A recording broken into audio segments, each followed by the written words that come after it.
So if you're scrambling around trying to put out a fire, then it means that you've missed something that you should have done earlier on. Yeah, you know, someone walked in there with matches. Why did you let him? Right. So fast forward a few years to the point where you really began to knowingly rub shoulders with what some of the people watching this would call the elite. The minute you do a favour for one person, and it was gratis, favour, no money changes hands. Right. As soon as you're willing to play that game, you've already... then you start getting referred. You've entered, you entered into a contract. The guy says, you got a problem? I can help you. Yeah. The guy helped me last week. I think he's good. Yeah. And so and he'll keep his mouth shut. And he won't do something stupid like shoot someone. Yeah. Right. Okay. And I learned very early on that the best way to deal with people is financially. Yes. And in the most mundane ways. And you told me... and that is part of my character, the way I'm quite devious like that. And they love that. Yes. About a month or two ago when we were talking, you told me, I think these are the words you said that you skin many cats perfectly legally, using totally legal means. I would say 90%, literally 90% of the things I've done are completely legal. Yeah. Yeah. Just because people leave vulnerabilities in their lives. Well, everyone's human, you know. People take drugs, they like women that they shouldn't like when they're married. If you have women at your disposal who owe you favours, it's very easy to ask them to do that. And we're talking about people that don't have the moral values. Not that I'm not being detrimental to them in saying that, because I don't have those either. In fact, right and wrong, as far as I'm concerned, don't exist. They don't exist in my world. It's just a complete fabrication to make everybody feel guilty about what they're doing. There is no right and wrong. There's just what comes next. We try and look back on it and decide whether it was right or wrong. We don't think like that. It's as simple as that. Yeah. When you say we don't think like that, who's we? Well, that's a big question, isn't it? Do you want to talk about the end result of who I'm involved with? Or do you want to talk about how I got there? Because you're going to work backwards. It doesn't bother me, but... Well, there are various ways into this. I mean, it's a fascinating story, and there are lots of details that I'm hearing here for the first time. Okay. Although, actually, we've talked for hours. And I've been more than intrigued by the story that you have shared with me, because it gives an insight into how some things operate that I never had before. This is one of the reasons why I'm very grateful that you're recounting this story for people to hear, because it's going to be an eye-opener for a lot of people about the real world. And the way that I hear you describing yourself is that you got your feet planted in the real world, you deal with the real world, and that's what you're good at. Yeah, definitely. I'm in the real world. Where you live, well, not so much you, but where everyone else lives, it's just a complete fabrication. It really is. And you know, they know, everyone knows. They just don't want to look at it. They'd rather face the water and not look at what's coming up from behind and just accept it when it hits them. Most people will keep their eyes on the water. They won't turn around to see what's going to happen. Yeah. Ignorance is bliss, is what I'm saying. That's something we can get onto later, which is something that I really want you to talk about. I'd love you to cover the intervening years. Okay. Very briefly, until we get to the point. And this is just a little trailer of a bit to follow. Actually, when you first contacted me, because I was a problem that needed to be headed off. That's right, yeah. You actually became a problem. I became a problem. Yeah. And so that's how we made contact with each other. And I would like to say that we have become friends since then. I'm certainly enjoying your company well enough to call you a friend. Haven't played you snooker yet. I don't think I'll stand much of a chance. We'll see. But between that point and the point that you're talking about just now, when you're starting to be recommended to people because you're good at handling things quietly, with and efficiently and effectively. With a minimum amount of fuss. With a minimum amount of fuss. That's the most important thing. Yeah. With none to clean up, nothing to embarrass people, etc., etc. For instance, I had plenty of people at my disposal to do things for me. And yet none of them even knew what I was really involved in, and I would always deal with these situations myself, personally, without involving anyone else. Yeah. That's the kind of discretion that's needed. And you've got to understand at that point, I would, I didn't have to. I could easily have pointed the finger. But the way they would have dealt with it would have been ridiculous. Yes. And and that's the very reason that, you know, Yes. I was brought along like I was. Yeah. I understood that Yes. the fuss was not needed. Yes, and you became, sort of, in a weird kind of way, you became respected and trusted Yes. by them. Yeah, I am trustworthy. Yes. If you ask me to do something, I will get it done. You will do it. If I've said I will, it will happen. Right.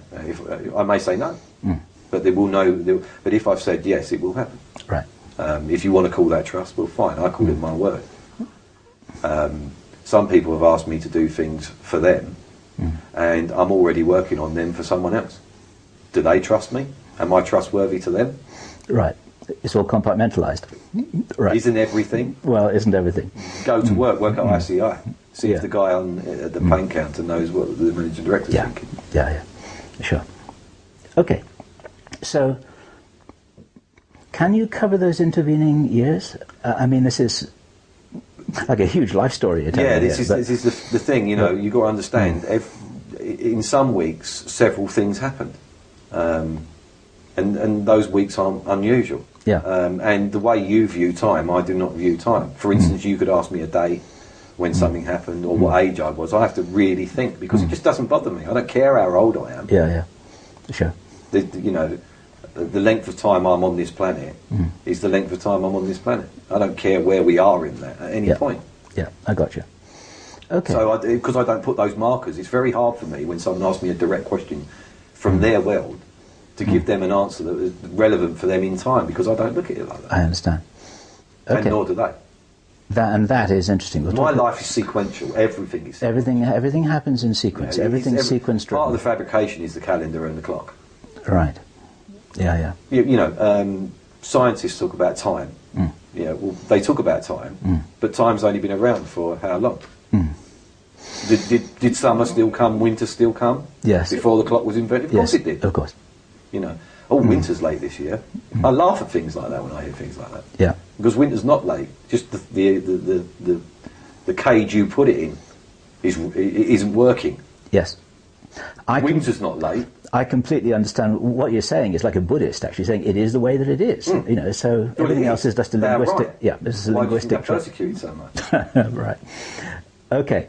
So the intervening time, whether it's elastic or not, between the time when you started getting referred, between some people, and I'm not asking you to name names here, and I understand it would not be appropriate to do so, but some of the people who you work closely with are names who people would recognize in the public domain. Right? Absolutely. Yeah. Right. Okay. Yeah, absolutely. Yeah. And it's not my intention here to dig into that area at all. I'm more interested in the larger picture and your role in it and what you can share to help people understand the world a little bit better, because you probably agree with me that people don't understand the world at all, no, right? They don't. They don't understand. And it's not their fault. It's not their fault, because people have been misguided, misled, misdirected. Every step of the way. Every step of the way. We've been lied to, we've been tricked, we've been deceived, we've been, you name it. We've been kind of made fools of for a long time. Absolutely, yeah, through no fault of your own. Yeah. And I'll be prudent to point out that all the individuals that would recognise me from this video have absolutely nothing to worry about. They already know they haven't. Yes. Because of what I said earlier. Yes. But it would be prudent to point that out. Yes. Because there could be some very nervous people running around making decisions that are just get them in more trouble. Yes, that's absolutely okay. And on record here, as I've told you off record, in making this video with you, it's not my intention to dig into those areas, to cross any lines that I shouldn't cross, to embarrass anybody, or to even be disrespectful, because there's a very subtle and important big picture here, which is really where I want to get to. Absolutely. This part is fairly inconsequential. Yeah. It's interesting maybe, but it doesn't matter. Yeah. It's background. It's background, and it may be that by now the people watching this are already wondering why it is that you have got yourself into a place where you're able to point out, if you wanted to, and if you could, to people how it is that the way they see the world is wrong, who it is who's really running things, why they're doing it that way, and who it is that you've really been working with through having become trusted and respected in that world to make problems go away. To explain that, you'd have to explain. It's a very big picture, and you're not going to put that in a paragraph. Okay. It's very difficult to quantify like that. That's a hard question to answer. It's a hard question. You're asking who they are, why they've been doing what they are, and how long have I known them, all in one question. I asked too many questions at once. In one go. Okay. So right. Okay, so let's back up a little bit here. Okay. It may be easiest to frame that around our first contact. Okay. Yeah, that makes sense. Yeah. Why don't we build it around that? Okay. Because when we first talked to each other, I was asking you the kinds of questions that the people watching or listening to this will be asking right now. Yeah, I understand that. And so, can you say, why did you contact me when you did? Why did you do it? I was told to contact you. Well, you arrived on my desk with half a dozen other things at that point. I didn't realise your relevance until I started to... well, perhaps...